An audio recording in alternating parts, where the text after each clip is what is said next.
All right, welcome to Thought Leader Thursday, everybody. We have some awesome people here today. I wanted to start by introducing someone that you may not know, or some of you may. She's a complete rock star. It is none other than Jordan. One of the things about Jordan, there's many things that I enjoy and love with working with Jordan. I've been fortunate enough to work with her a lot. But Jordan, I almost saw you die. You So did. how are You you doing almost since killed then? her is how it should be worded. You how are you since then? I'm good. It was an experience. I actually learned a lot during that when I looked down and I could see the side of the mountain. So to the theme of kind of doing business without walls, we decided in Utah to have a meeting up on the mountain. We got a bunch of mountain bikes. Chris, Daniel Seong, Jordan, there was a couple other people. And of course, Chris from the parking lot, he was gone. He was just up the Never mountain. saw him We're again. looking up with our binoculars, and me and Jordan were trucking behind. And I was the one that watched and witnessed. I do not know how it happened. I think the good Lord just saved you. But Jordan decided that she wanted to go Evel Knievel and shoot off the mountain. And her pedal actually is the thing that caught in the mountain and saved her. And like, I literally was like planning her funeral because I was right behind watching. I'm like, this girl's gone. It's all over. You helped me out, Wesley, on my workers' comp because that would have been rough. Just saying, Jordan, you're worth more than a little bit of workers' comp. Thanks. I appreciate that. But he doesn't want to hurt that good history. I don't want to hurt that mob.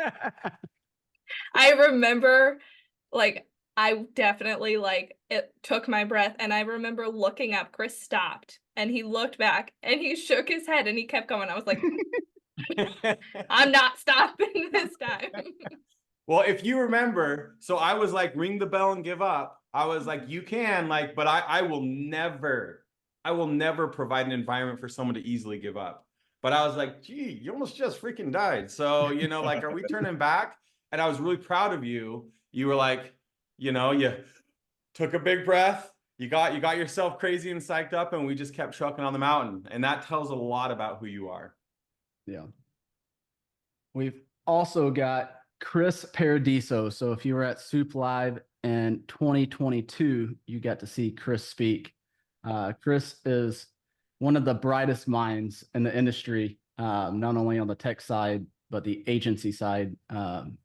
Owns a very large, successful agency, but he sees the industry through a different lens than most. So very excited to have the two of you on and really to dig in to some of the important things that agents may overlook or not have in place. So I paid you a lot of money to say those nice things about me there, Taylor.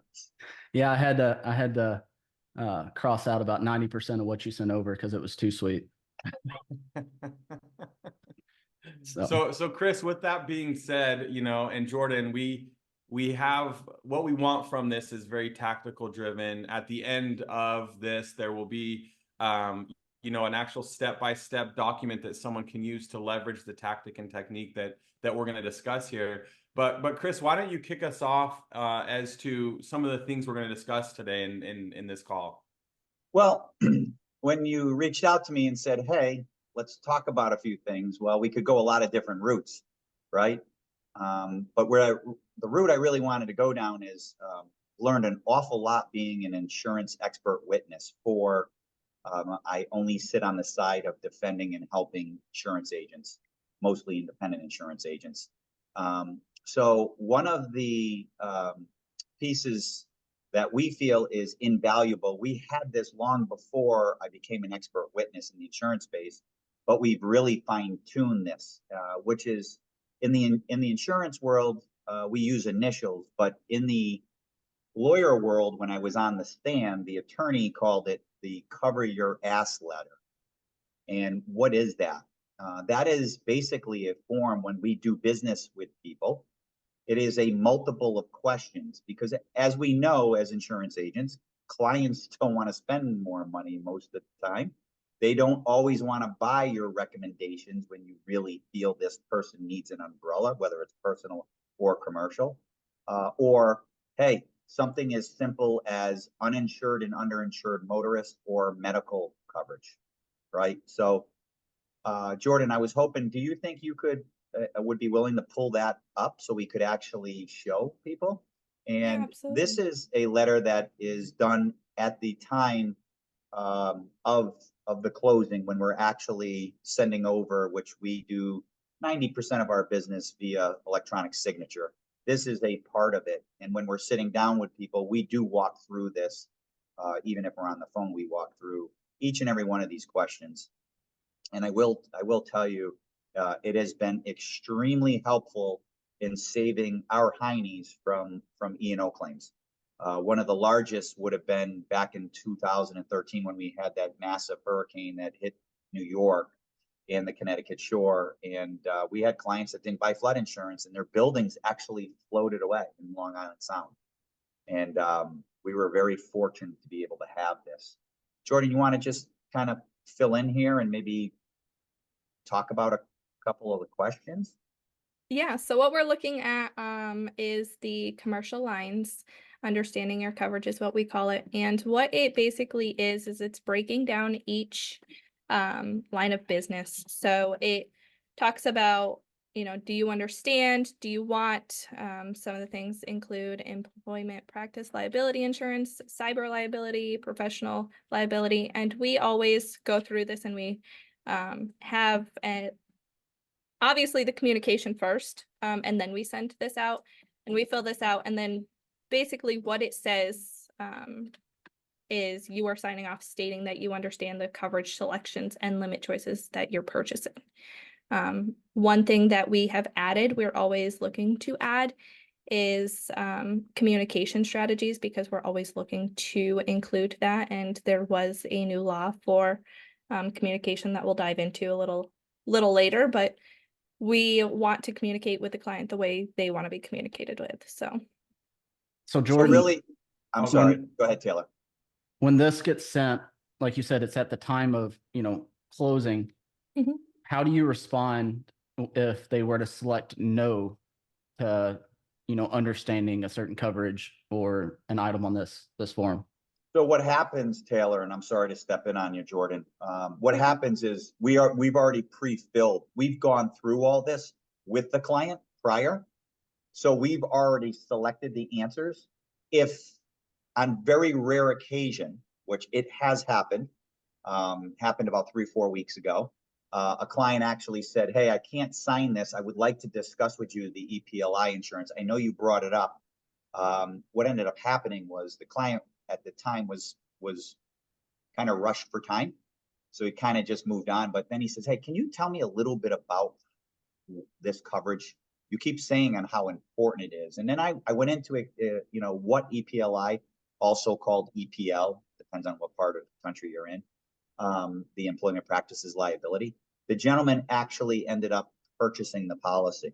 So he actually read this. And I know a lot of clients won't read this. They'll just sign it, which protects us. We want to make sure that we've asked all the questions. And we really like when clients don't just sign it. They actually read it, because what it ends up happening is they'll actually call you and say, hey, cyber liability. I'm not sure 100% sure why you would even request it or why you would recommend it to me. Let's back up and talk about what it is. It actually opens the door to be able to sell some of these when they actually read it. So otherwise, the client's not actually filling those in, Taylor. We've actually gone through it. We've pre-filled them if we're electronically sending them.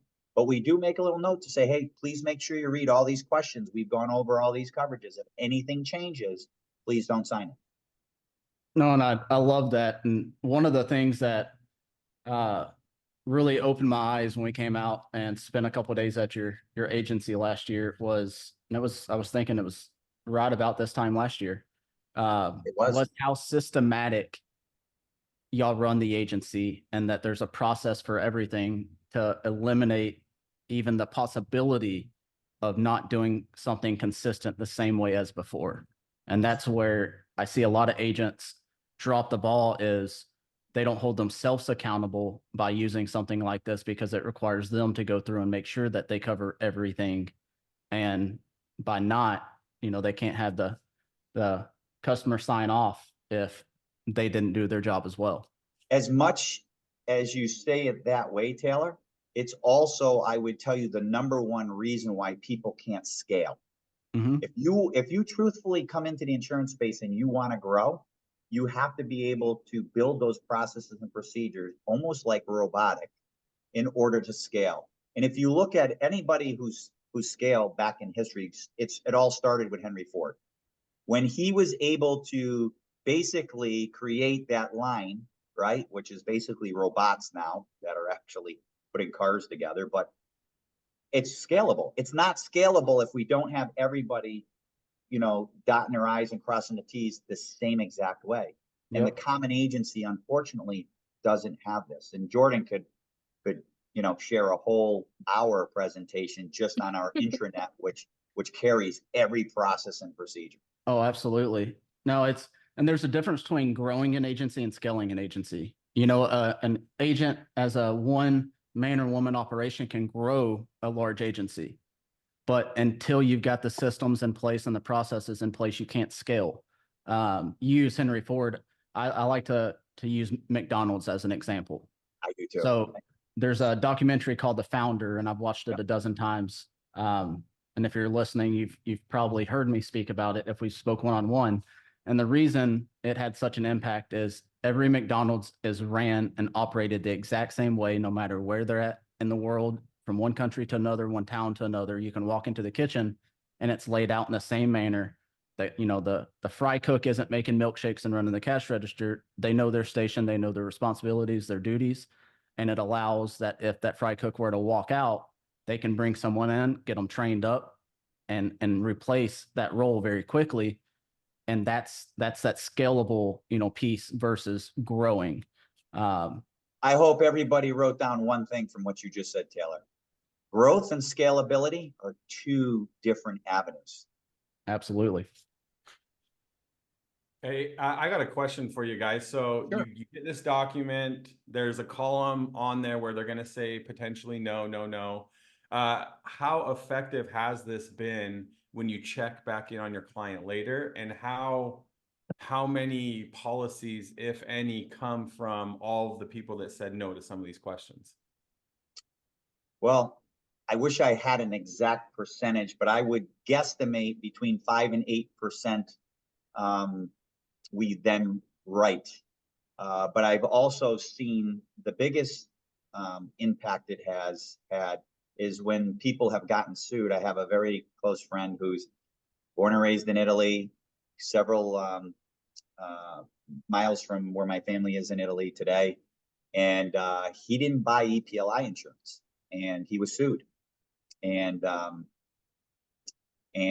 he didn't know what to do. And he says, we chatted and I said, hey, remember we went through all this. I actually went and sat down with him and he's like, yeah, that's me. I signed off on that. Well, that curbed, even though we're friends, as you know, friends can turn sour on a lawsuit where, why didn't you sell me that policy? I mean, I'm an expert witness on a case today. As Jordan knows, I've been in depositions the last couple of weeks, and it's amazing on how much they throw back at the insurance agent.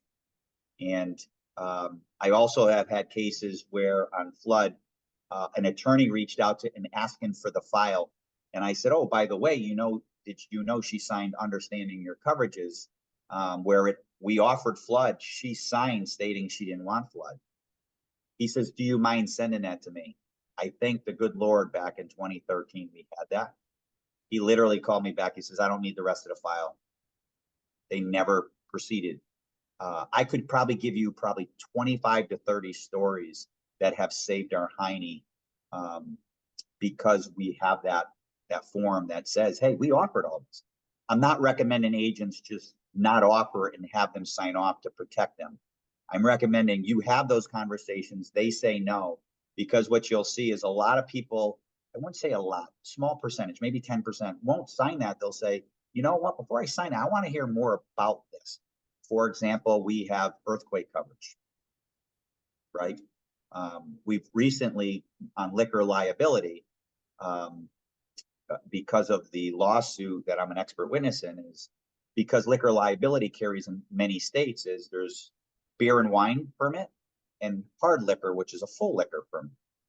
And this specific case, if the coverage was sold and it was sold for a beer and wine, what they said, but then they ended up selling something other, now falling back on the agent selling the wrong policy, but that's not what they were told.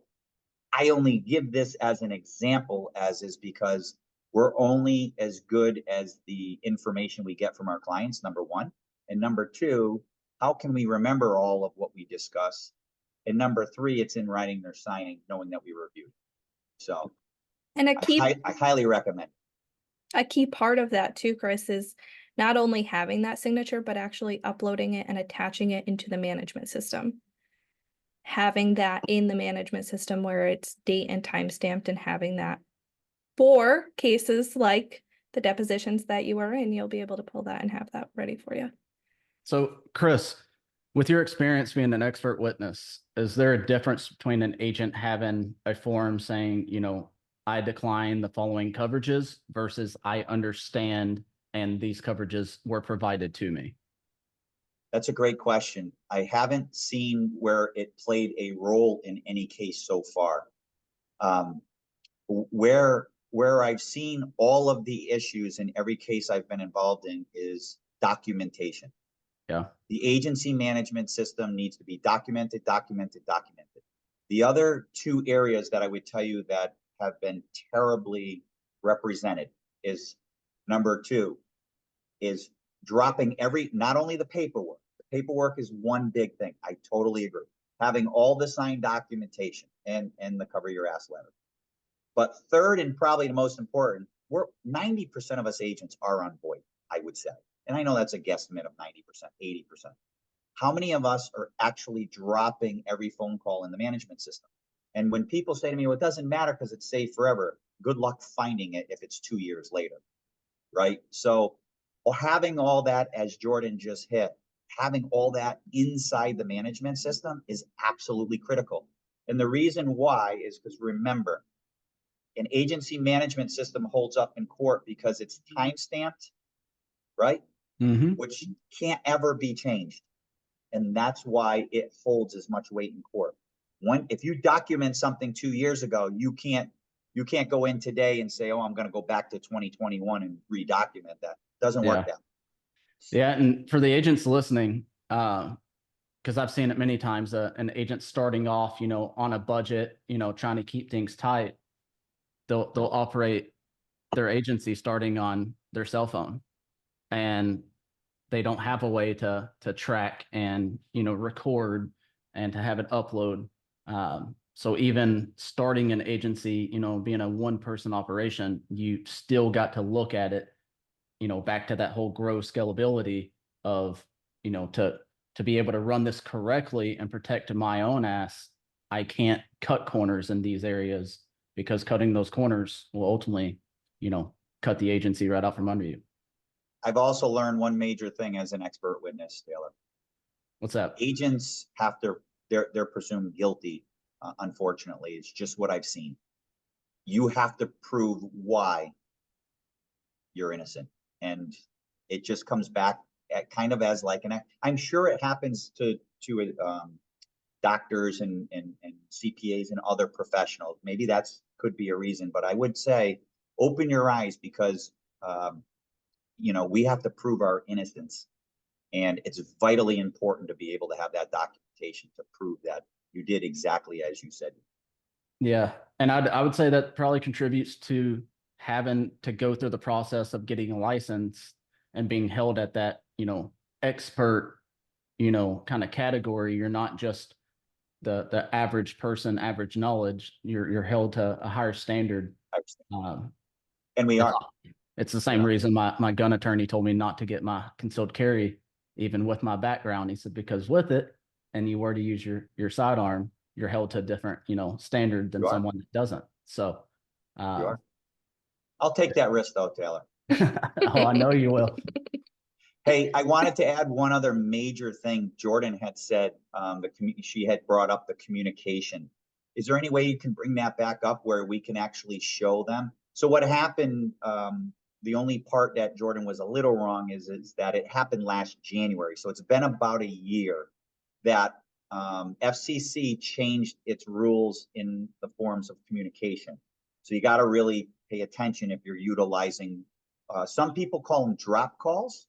Some people call them ringless calls. But basically what happens is the agency has a piece of technology that Jordan's going to tell you about in a second.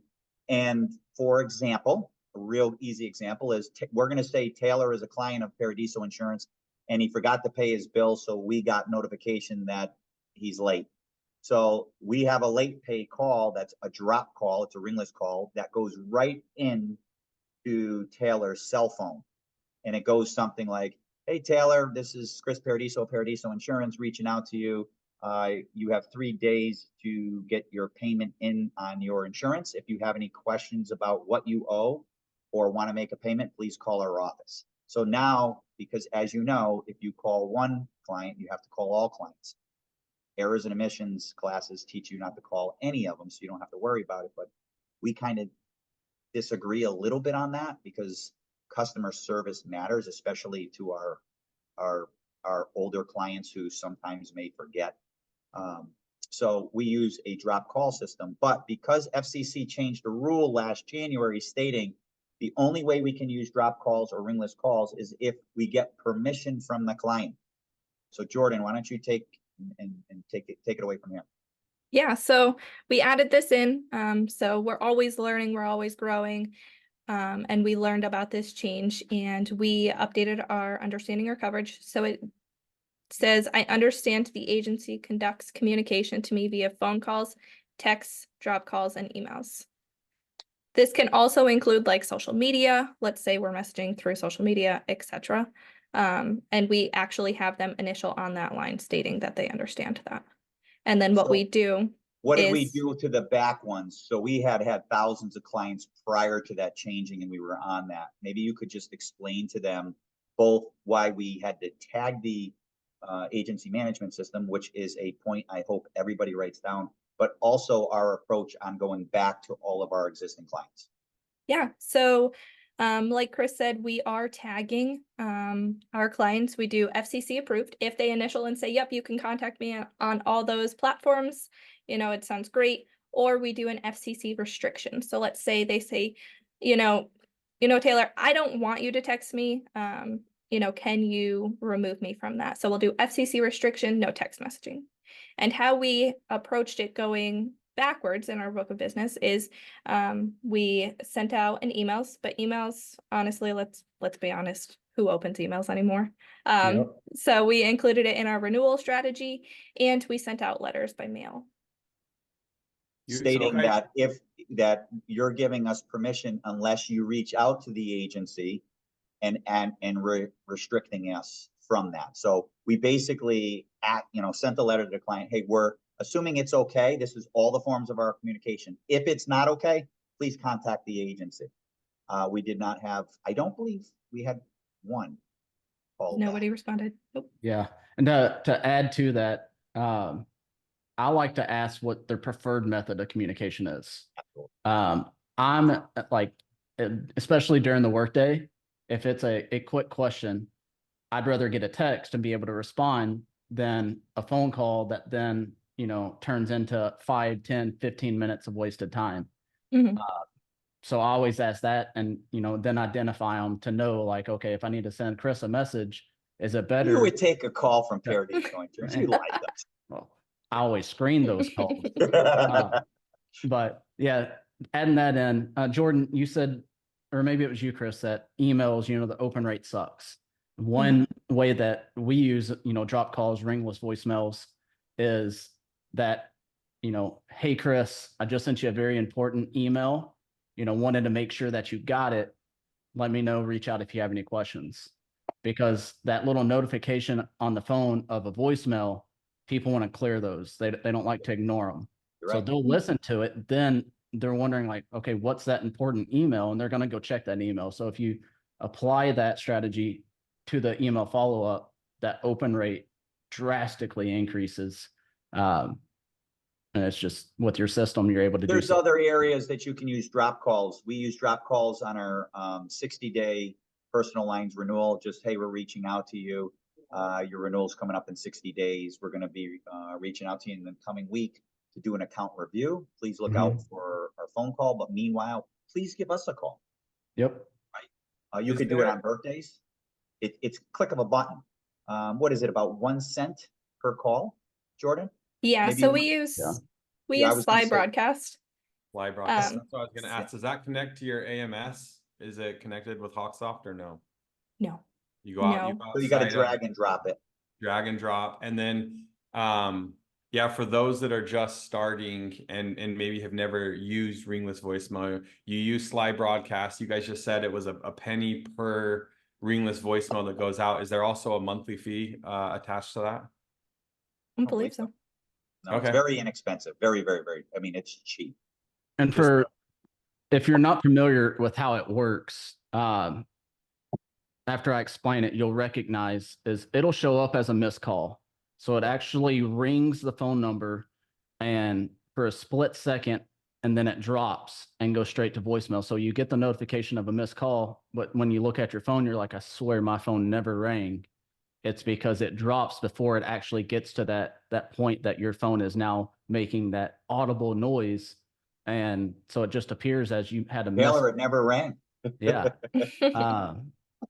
So it's a very easy and very, very successful way to incorporate into, your agency in many different ways. Even a happy birthday. If you don't Mhm. have time and you have hundreds of clients, and even if you're small and you got hundreds of clients and there's like 10 calls, hey, it's your voice. It's a click of a button. It's done. It's really remarkable. Our goal is what we found, because we are calling on our AAA and AA clients every single year. What we found is we love to use drop calls to get clients to call us back, because as we're calling 60-70% of the time during the day, you're just leaving a message anyways. So we find it much more helpful to use that drop call and let them call us. Yep. And a cool key feature is we actually aren't, so we record the greeting here, but we actually have rock stars located all around the world who will actually assist us in sending these on the dates and times that we need them. To Rock those stars. rock stars that she's speaking of, we just entered my world. Dun dun dun. VAs are like, when I look at the thousands of VAs that we work with, leveraging ringless voicemail is a really cool way to harness a really skilled worker with an excellent piece of technology. And the crazy part about when you talk to someone about virtual assistants is they say, well, Wes, what about their accent? I'm making fun of people that say that. I hope that people got that very clearly. The thing about that technology is you can put your beautiful accent on there, your beautiful way of speaking, and then you just arm this VA with this nice weapon. They're delivering it. They Yeah. deliver. And I'm telling you guys, I have been fortunate. There was a part of my time at Agency VA where I probably looked at the systems and processes of maybe 5 to 10 agencies a day. And you do that for a year or two, you see a couple agencies. And one of the things that is undisputable is if I met with an agency that was leveraging ringless voicemail, I could almost always attribute that to a successful, growing, thriving agency. And then when I paired that up with, a lot of them would say, well, how do I do it? I would say, get a VA to set this up. And I just barely recorded I don't know if anyone's heard of GNN Insurance, Matt Naimoli, Yeah. shout out Matt Naimoli, but one of our virtual assistants actually built that for his agency. And it's just it's not a difficult thing to do, not a difficult thing to implement, and it has enormous impact. Matt was way ahead of most agencies with virtual assistants, like years ahead of people. Well, awesome. I think, guys, I think we got a lot of awesome stuff covered here. We're going to have a cool document for everyone, that SIA document, that Cover Your ASS document. I spelled Still it. Can I just learning, add Wes. one You're still thing? learning. Wes, remember, we do have a personal lines and a commercial lines. They Okay. are a little different, quite a bit different. We will give you both. Awesome. And just to recap, the Cover Your Ass letter, they're going to get that. I would be great to show them the link to the drop calls. What is it called again, Jordan? Live broadcast. Live broadcast. And you know, anybody that has questions, concerns, and we're happy to answer questions. We take calls all the time. Yeah, absolutely. So Chris, Jordan, what would be the best way if an agent had a question or wanted to connect? What's the best way to do so? I always give out my cell phone. I'm happy to take a phone call. And if I can't take the phone call, leave me a message. And I probably won't listen to the message. I'll just call you back. 860-836-1230, or super active on Twitter and LinkedIn, or Facebook, but super active on LinkedIn. I just wrote that phone number down. I'm going to queue up 27 daily Sly broadcast messages. Bring it. And you're going to be Mormon by the end of those messages, baby. He just got added to my robocall list.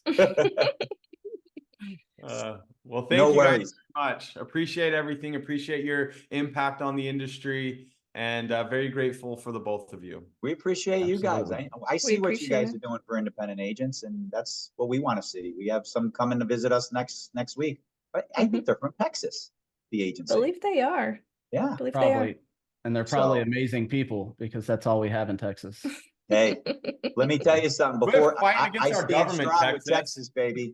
I love your Hey. governor. I love what he's doing, and I may end up moving from Connecticut down to Texas. You may see this guy as a Texan. There we go. Woo! All right. I want to see Paradiso and boots and a cowboy hat. That's what I want to That see. might be a little difficult. Awesome. Well, thank you all again for being on today's episode and for everything that y'all do for agents and the industry as a whole. Absolutely. Thank you guys.